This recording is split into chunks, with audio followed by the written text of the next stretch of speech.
This podcast is supported by Siemens, your partner for industrial-grade AI.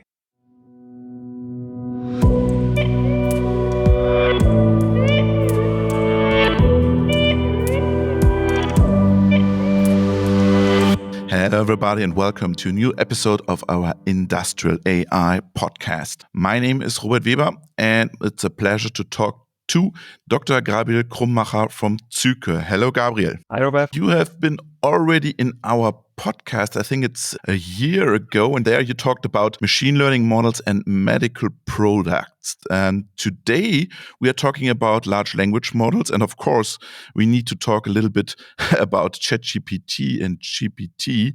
But before we start, Gabriel, please introduce yourself to the listeners briefly in 3 sentences. Yes, I'm very happy to be back. I'm the head of data science at Zyke. I work in machine learning. I have since more than 10 years, I'm working in machine learning, and at Zyke we are doing data science projects for our clients. You were specialized on medical and pharmaceutical, was it right? Yeah? Yeah, I mean, I did a lot of projects in that space, especially regulated machine learning. First question is, have you been surprised by the speed at which GPT came and excited the people all around the world, I think? Yes, I mean, this was really impressive. Even though, I mean, as you know, GPT and GPT-3 even is not so new. So that has existed since more than 2 years. And still the launch of ChatGPT and making it like a user-facing chat app, it was really surprising how fast this took off and how quickly it became mainstream. Because you mentioned it was already there, the idea, and everybody who was involved in AI and machine learning knew that there is a GPT and there will be a GPT-4. But I think for the whole public, it was a big surprise, right? Yes, and I mean, even for myself, already GPT-3, I wasn't expecting that you can train such large language models and then they can do all these kinds of things. I mean, we used very similar transformer style and before, RNN sequence text models, but you would always train them for a specific task. But then having these large models that could do all these different things, that already 2 years ago, this was surprising. Do you think, is it a hype or is it really an added value? Because I don't want to have a bad feeling with hype, because Gartner's hype cycle is very important. But is this large language model in the moment a hype or added value? What do you think? I think it's both. I'm super excited about, all the use cases we can do, all the problems we can solve that we couldn't before it existed. But of course, it's also, it's such a big topic at the moment. And there's all these articles about how it's general intelligence and how no one will have a job anymore in 2 years. And so I think there's clearly also a hype, and not all of these things that are now being said are true. But at the same time, I think it's a really useful tool as well. You mentioned it's a really useful tool. Let's go into detail. Let's talk about use cases for industrial application. Where do you see them? So what we see also in talking to different companies, a really big use case, and I think that's true for many, many different kinds of companies, is that you can use it as a question answering tool about the internal knowledge of a company. And in a way, we see it, finally fulfilling this hope or goal of organizing an organization's knowledge with knowledge bases and expert systems and all kinds of tools. And now you can just, use this ChatGPT-like models on your own data. So I think this is very promising. So basically the idea is that you can have ChatGPT access internal documents, any kind of PDF, Word, HTML files, and then ask some questions about, maybe there's some documentation for your products and you want to know something, and then it can search through these documents and provide an answer given the information you have in your own document. That's really interesting what you mentioned, because I think last episode, Peter and myself talked about these plugins in GPT. And I think that's a huge value if you add your database to ChatGPT and if you combine both worlds, right? Yeah, completely agree. I mean, this is really opening up much broader customization because at the moment, no one can fine-tune these models on their own data. And it's also unclear if this is really the right approach for these kinds of models, but like having the possibility to extend it. Why is it not clear? Because it's trained on such a huge data set, and then just adding a few custom data points, it's not so obvious what will happen. I mean, will it then only use this, or will it really depend on when you ask? And it's also stochastic, but it's easier to control if you say, here's my input, only look at this input, give your answer based on this text. I mean, a challenge is that the context, it's not unlimited. So there's not so much text. I mean, it's surprisingly a lot of tokens, but still, I mean, you can't put in your whole database in the context. So you have to do some tricks, and it's still, so now somehow the engineering effort is finding the relevant documents and the relevant parts of documents to actually then give them to ChatGPT.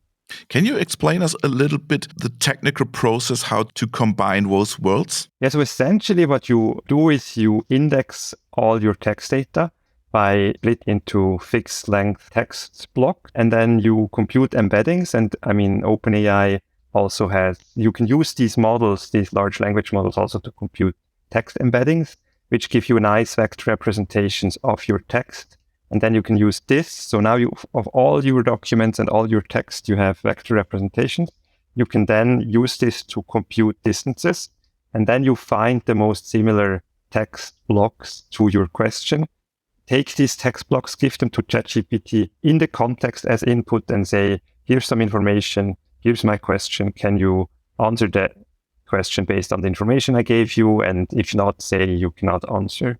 So that's essentially the idea. And then, of course, there's still a lot of work to do. Yeah. So there's still a lot of work to do to integrate this. I mean, this is also like, as you said, ChatGPT. So OpenAI is starting to also have this available as plugins for end users directly to also integrate data. But I guess you don't want to use the front end of ChatGPT as a company, because you don't want your data to be part of the training data. So you use the APIs, and you then want to have a nice integration and an application around it. What kind of use cases do you also see? So we have this big topic of knowledge and maybe patent research, and we can add something like service and customer service. What kind of more use cases do you see? I mean, one other is actually writing text. So now we're kind of using it as a search tool, but then just writing reports. I mean, a lot of companies have their own way of writing, letters or reports or summaries.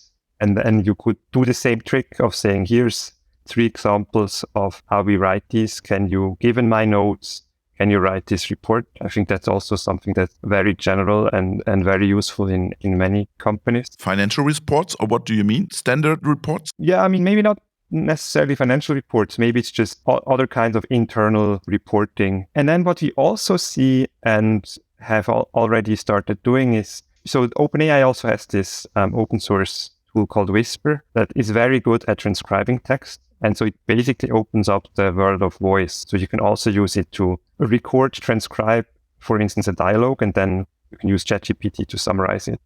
I think any company that has a lot of customer interactions or client calls or support, this is also a very useful application.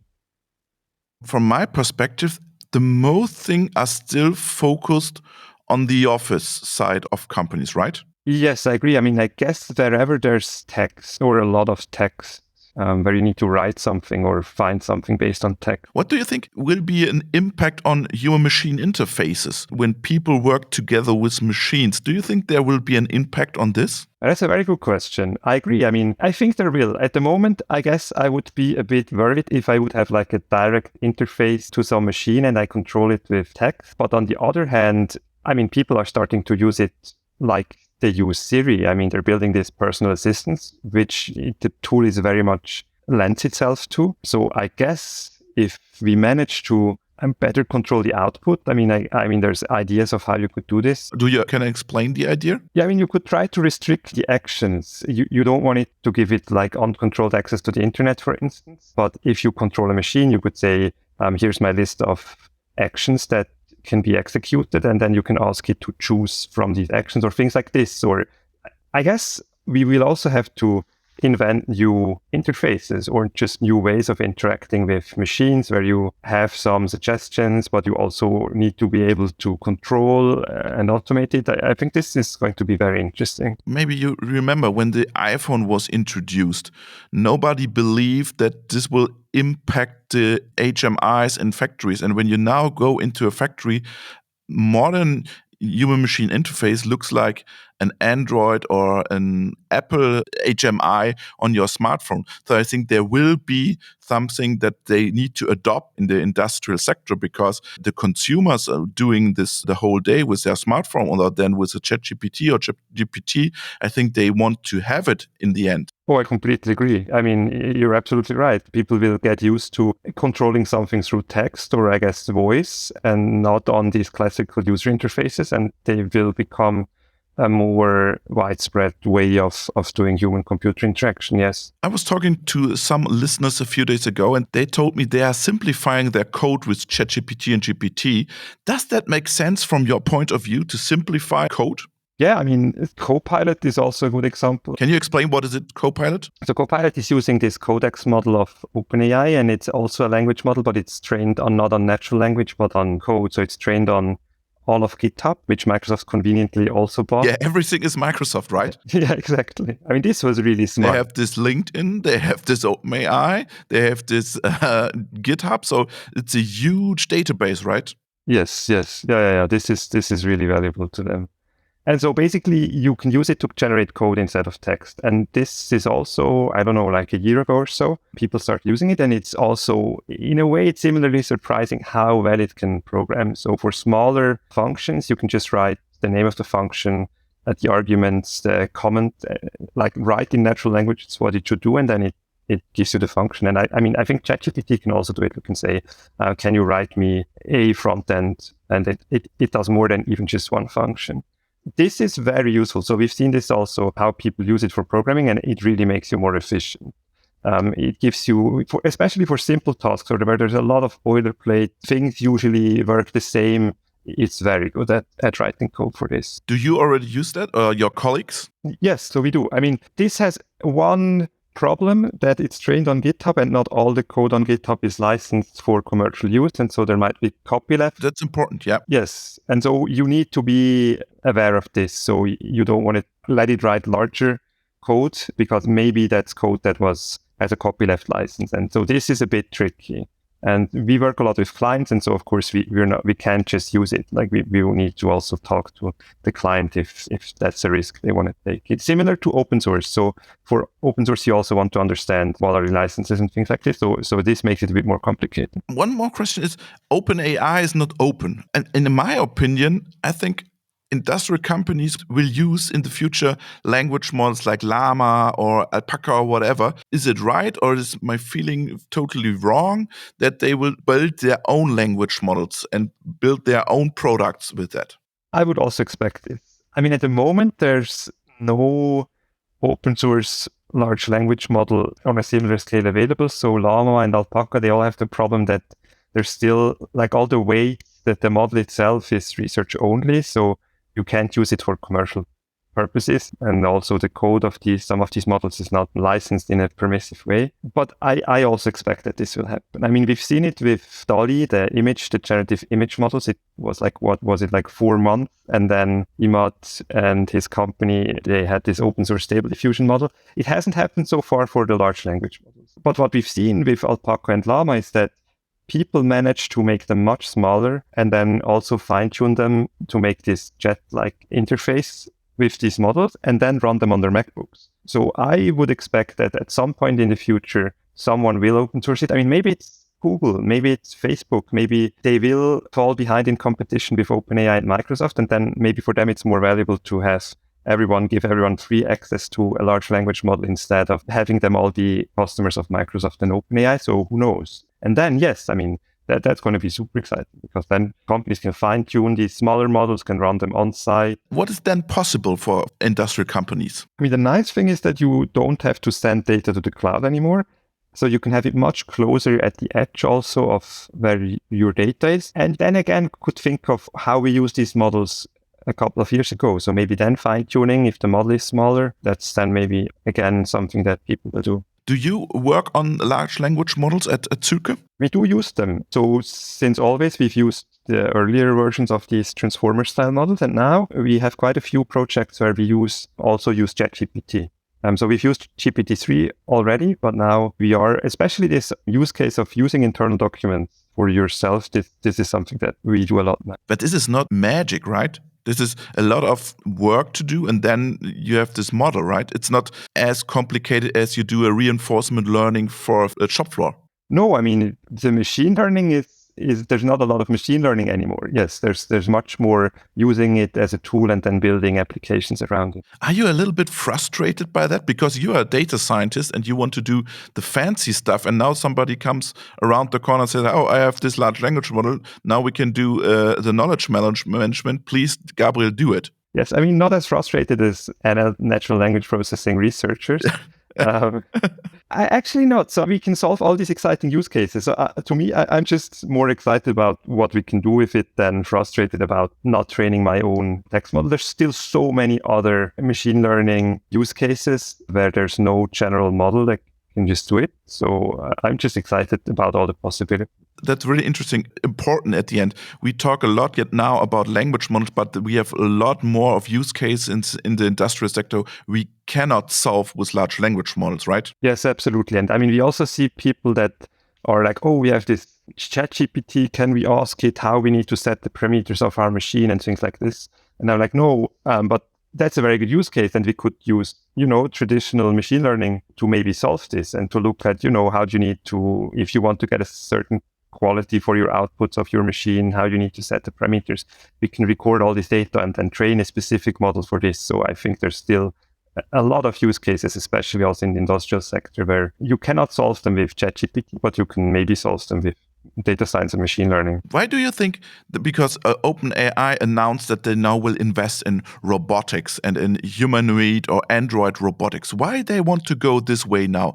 Are they not satisfied with the software world, or how they want to implement this large language model into real world use cases? Well, that's a good question. I don't know. I mean, I guess robotics is still a very unsolved and open field. So I guess there's a lot you can still achieve there. So maybe that's a motivation. Do you think that large language models are the future? Or let's talk more in general, generative AI, because we had an episode with Festo about product development and generative AI. Do you think that industry companies we will see more generative AI use cases in the future? Yeah, I'm pretty sure. I mean, the models are still very new. And so I think there's still a lot to explore, and people will use them in ways that maybe we don't think of at the moment. Do you have some ideas about generative AI, what could be done in the next 1 or 2 years? Is it possible that machines can build machines at the end? You mean like in not just as a digital asset, actually generating. Yeah. Well, I mean, I guess you could think of hooking things up to a 3D printer and then printing things. There's also a lot of progress in not just generating text or 2D images, but also 3D images, either like directly rendered images or also like abstract intermediate representations of 3D images. Like you could generate meshes of 3D objects.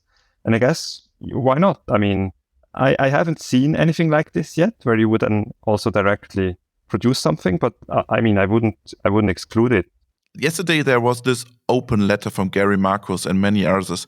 Are you personally a little bit afraid of the tempo, about the speed, about the use cases, how this technology is used maybe for negative impacts? We have this fake news debate.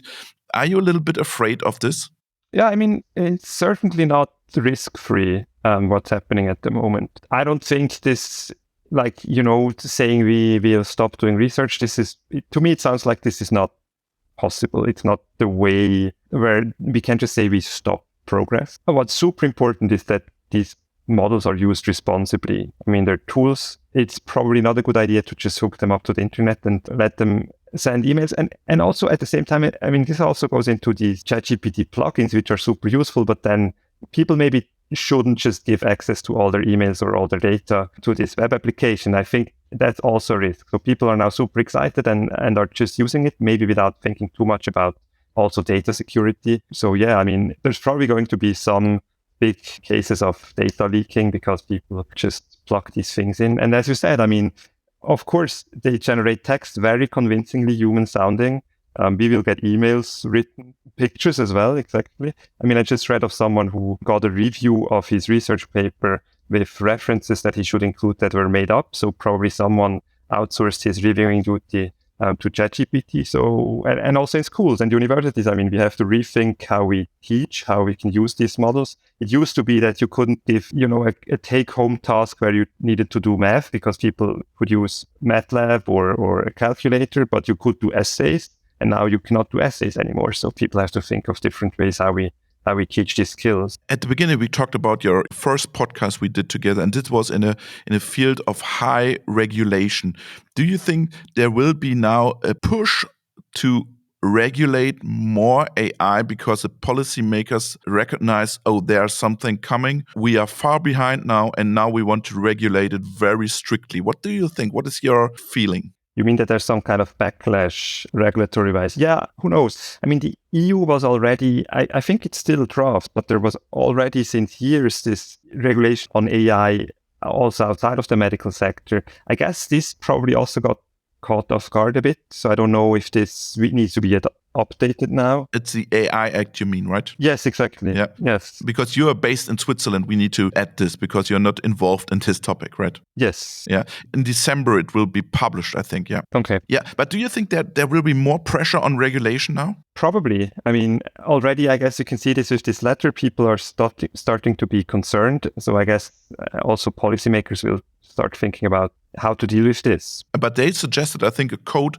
of conduct or something that all companies should underline this code, that they use it only for good reason. But I think that's not too much. It's also very hard. I mean, it's really hard to regulate these things in a useful way. Also, I mean, what I've seen of the AI Act, I think it has been changed quite a bit now since the first draft. It wasn't always formulated in a very useful ways. And then since it's law, it becomes very tricky. And then the risk is always that in the end, you just have a lot of companies write a lot of, spend a lot of effort to satisfy these regulations, and it doesn't really actively change a lot. So I guess the hard thing is to have regulation that actively makes things safer and not have people spend a lot of effort on just like satisfying the text of the law, but not actively changing something. Last question, Gabriel. What is on your desktop today? What do you have to do? What are your tasks concerning AI in the next 2 or 3 weeks? So, I mean, I'm still working on projects where we do machine learning. So we have... classical machine learning, we can call it.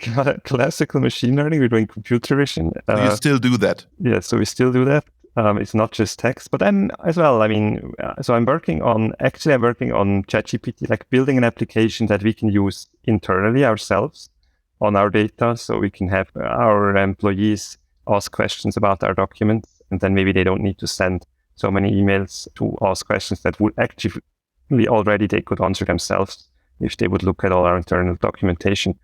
So this is something I'm doing. And the next step is generating videos, right? That's also announced, I think. And then we have this computer vision topic, right, once again. Absolutely, yes. I mean, that's the next models. They're already, I mean, some of them already exist. And yeah. I mean, it's crazy how fast this goes now. Gabriel, it was a pleasure to talk to you. Next time we talk about computer vision and the next big model on computer vision and videos.